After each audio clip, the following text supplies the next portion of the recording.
All party meeting में कहते हैं कि हम सरकार के साथ खड़े हैं। सर तन से जुदा वाला पोस्टर, ये घृणक कार्य है। पहले रॉबर्ट वाड्रा निकलते हैं और वो कहते हैं कि हिंदुओं का आचरण इस प्रकार का है कि मुसलमान आज वीकेंड हो गया है, कमजोर हो गया है, इसलिए जो हुआ है एक तरह से उसको जस्टिफाई करते हैं। और पाकिस्तान अगर कहे कि उसने हमला नहीं किया है तो पाकिस्तान की बात को एक्सेप्ट कर लेना चाहिए, उसे मान लेना चाहिए। ये नहीं कह रहे कि भारतीयों के साथ ऐसा मत कीजिए, आतंकवादियों के साथ ऐसा मत कीजिए।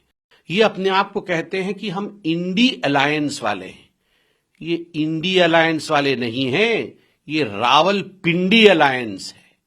पहलगाम में, कश्मीर में आतंकी हमले के पश्चात कांग्रेस पार्टी और कांग्रेस पार्टी के घटक दलों का जो असली चेहरा है वो हिंदुस्तानियों के सामने बेनकाब होते जा रहे हैं। धीरे धीरे सच्चाई सामने आ रहा है।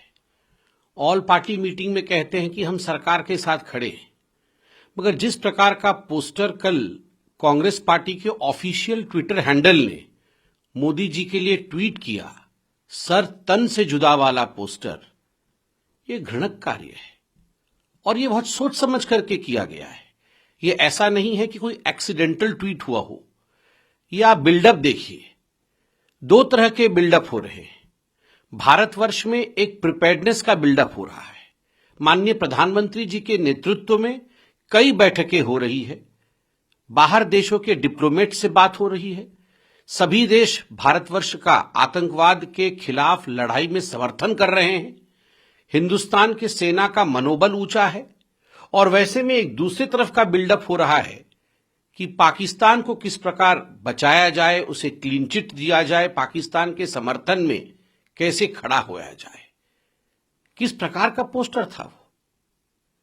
मोदी जी के सर को आपने गायब कर दिया। वह एक व्यक्ति नहीं है। जब वो प्रधानमंत्री के कुर्सी पे बैठे हैं तो स्वाभाविक रूप से वो भारतवर्ष को रिप्रेजेंट करते हैं। आपने हिंदुस्तान के मस्तक पे से जवाहरलाल नेहरू की पॉलिसी के कारण कश्मीर को काटने की कोशिश की और ठीक उसी प्रकार भारतवर्ष में प्रधानमंत्री जी के साथ भी खिलवाड़ करने की कोशिश की, हमारे स्वाभिमान के साथ खिलवाड़ करने की कोशिश की, मनोबल के साथ खिलवाड़ करने की कोशिश की। और पूरी फहरिस्त है। ये ट्वीट, ये फोटो, सर तन से जुदा वाला फोटो, ये यूं ही नहीं आया। पहले रॉबर्ट वाड्रा निकलते हैं और वो कहते हैं कि हिंदुओं का आचरण इस प्रकार का है कि मुसलमान आज वीकेंड हो गया है, कमजोर हो गया है, इसलिए जो हुआ है एक तरह से उसको जस्टिफाई करते हैं। उसके बाद सिद्धरमैया जी बाहर आते हैं और वो कहते हैं वॉर की कोई आवश्यकता नहीं है। तिम्मापुर जी बाहर आते हैं और वो कहते हैं कि मुझे किसी प्रकार का इसमें संशय नहीं है कि धर्म नहीं पूछा गया और आतंकवादियों ने बिना धर्म पूछे गोली मारी है। अब हमने देखा सैफुद्दीन सोज, जो कांग्रेस पार्टी के मंत्री भी रह चुके हैं, बहुत बड़े नेता है कश्मीर के, वो कहते हैं इंडस वाटर ट्रीटी यह पाकिस्तान की लाइफलाइन है। भारत सरकार को कदाचित पानी नहीं बंद करना चाहिए। जम्मू कश्मीर से जो पानी जा रहा है, भारत से जो पानी जा रहा है पाकिस्तान के लिए, उस पानी को बंद नहीं करना चाहिए क्योंकि ये उसका लाइफलाइन है। और पाकिस्तान अगर कहे कि उसने हमला नहीं किया है तो पाकिस्तान की बात को एक्सेप्ट कर लेना चाहिए, उसे मान लेना चाहिए।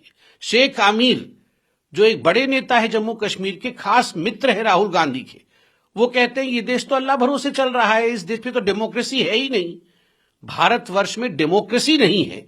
उस प्रकार के अल्फाज कांग्रेस के एक बड़े नेता के। जम्मू कश्मीर के कांग्रेस के अध्यक्ष पाकिस्तान को हाथ जोड़ करके गुहार कर रहे हैं कि आइए आप टॉकिंग टेबल पर बैठिए, हम बातचीत करेंगे। और तो और मैंने यहां पूरी फहरिस्त बना रखी है। मणिशंकर अय्यर जी कह रहे हैं कि ये जो कुछ भी हुआ पहलगाम में, ये एक मैनिफेस्टेशन है अनरिजॉल्व्ड क्वेश्चंस का, पार्टीशन के समय। अरे भैया, पूरा का पूरा कश्मीर हमारा है, इसमें कोई संदेह है क्या? ये पीओके भी हमारा है, ये हमारा है, भारत का है। पर कांग्रेस मन के अंदर इसको लेकर संशय है और तभी मणिशंकर अय्यर कह रहे हैं कोट अनकोट अनरिजॉल्व्ड क्वेश्चंस, और उसका ये मैनिफेस्टेशन है पाकिस्तान के पक्ष में और आतंकवाद के पक्ष में मणिशंकर अय्यर का ये बयान है। और विजय वडेट्टीवार, ये एक एमएलए है कांग्रेस पार्टी के, और इनका भी बयान है कि क्या कान में जाके आतंकवादी पूछता है कि तुम्हारा धर्म क्या है? ये झूठी बातें हैं। आतंकवादियों ने कोई धर्म नहीं पूछा और आतंकवादियों के साथ आप ऐसा मत कीजिए। ये नहीं कह रहे कि भारतीयों के साथ ऐसा मत कीजिए, आतंकवादियों के साथ ऐसा मत कीजिए। ये सारे जो कांग्रेस के लोग और कांग्रेस के साथी पार्टियों के लोग जो इस प्रकार का बयान दे रहे हैं, मैं तो आज एक प्रस्ताव रख रहा हूं। ये अपने आप को कहते हैं कि हम इंडी अलायंस वाले हैं। ये इंडी अलायंस वाले नहीं हैं, ये रावलपिंडी अलायंस है। This is not India alliance, this is Rawalpindi alliance. और आज से हम भारतवर्ष में, आज से हम भारत में इन कांग्रेस को और कांग्रेस के घटक दलों के नेताओं को एक बात स्पष्ट कर दे कि आपको आज से हम इंडिया अलायंस नहीं बुलाएंगे। आज से आपका नामांकन हुआ पिंडी अलायंस। पिंडी मतलब रावलपिंडी से पिंडी अलायंस। और मुझे लगता है वो दिन भी दूर नहीं है। अभी तो पाकिस्तान के मीडिया के हीरो बने हुए हैं राहुल गांधी, पाकिस्तान की जनता के दुलारे बने हुए हैं कांग्रेस के तमाम नेता। मुझे लगता है वो दिन भी दूर नहीं है जब ये इंडिया अलायंस वालों का, वो तो गायब ही है हिंदुस्तान की राजनीति से। मुझे तो इसमें कोई शक नहीं है कि थोड़े दिनों के बाद ये पिंडी अलायंस वाले, रावलपिंडी अलायंस वाले पाकिस्तान में ही चुनाव लड़ेंगे, पाकिस्तान की ही राजनीति करेंगे। क्योंकि उनको अगर पाकिस्तान को ही बचाना है, पाकिस्तान के हक में ही कहना है, तो उनकी ये ड्यूटी बनती है कि पाकिस्तान में ही वो अपनी गतिविधियां चलाएं।